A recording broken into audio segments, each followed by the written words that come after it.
মাত্র ৩০ মিনিটে মুরগির মাংস রান্না। চলুন কিভাবে করলাম দেখাই। বিসমিল্লাহির রহমানির রহিম। আসসালামু আলাইকুম ওয়া রাহমাতুল্লাহি ওয়া বারাকাতুহু। কেমন আছেন সবাই? আশা করি সবাই ভালো আছেন। আমিও আপনাদের দোয়া আল্লাহর রহমতে ভালো আছি। Welcome back to my page. আমি শামীম। ইতিহাস নিয়ে থেকে আপনাদের সবাইকে স্বাগতম। মুরগির মাংসগুলো ছোট, ছোট করে কেটে ভালো করে পরিষ্কার করে নিতে হবে। যাতে যাতে কোনো পশম না থাকে এবং ভালোভাবে পরিষ্কার হয় সেদিকে লক্ষ্য রাখতে হবে। এখন আমি সব কিছু দিয়ে দিলাম।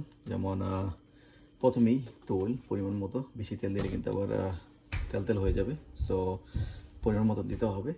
তারপরে লবণ, তারপরে হলুদের গুঁড়া, মরিচের গুঁড়া, লং, এলাচ, দারচিনি, তারপরে হচ্ছে তেজপাতা, দুইটা কাঁচামরিচ, এই যে সব এখানে দেখতে পাচ্ছেন তেজপাতা।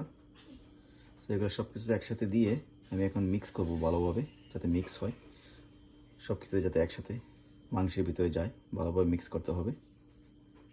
সাথে আমি আরও অ্যাড করলাম পেঁয়াজ, তারপর হচ্ছে রসুন এবং আদা বাটা একসাথে। এই যে দেখুন সব কিছু একসাথে দেওয়ার পরে মিক্স করলাম ভালোভাবে। মিক্স করার পরে দেখুন এরকম কালার আসছে। তো এখন আমি চুলা হাই স্পিডে চুলা জ্বালিয়ে দেবো। এই যে দেখুন এভাবে জ্বলবে 10 থেকে 15 মিনিট। তারপরে আমি জিরার গুঁড়া এবং তারপরে ধনিয়ার গুঁড়া, এই দুইটা জিনিস অ্যাড করবো। এবং সাথে আছে আমার ফাইনালি যেটা অ্যাড করবো, এটা হচ্ছে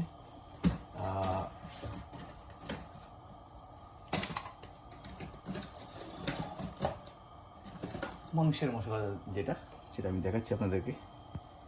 এখন আমি 1 কাপ পরিমাণ, এই যে 1 কাপ ঝোল দিয়ে দিলাম। ডিপেন্ড করবে আপনি কত ঝোল রাখবেন মাংসের মধ্যে। এই যে এটা আমি অ্যাড করে দিলাম। তারপরে আমি যেটা অ্যাড করবো সেটা হচ্ছে আমার চিকেন মশালা, শান চিকেন মশালা।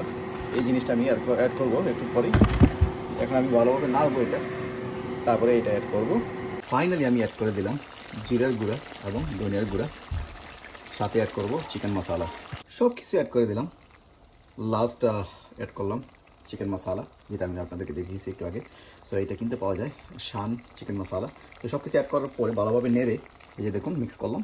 মিক্স করার পরে এখন আমি আরও 10 মিনিট এভাবে চুলা জ্বালিয়ে রাখবো এবং ডেকে দেবো। 10 মিনিট পরে আমার হয়ে যাবে ইয়ামি সুস্বাদু মজাদার চিকেন। মাত্র 30 মিনিটে মুরগির মাংস রান্না। Very nice.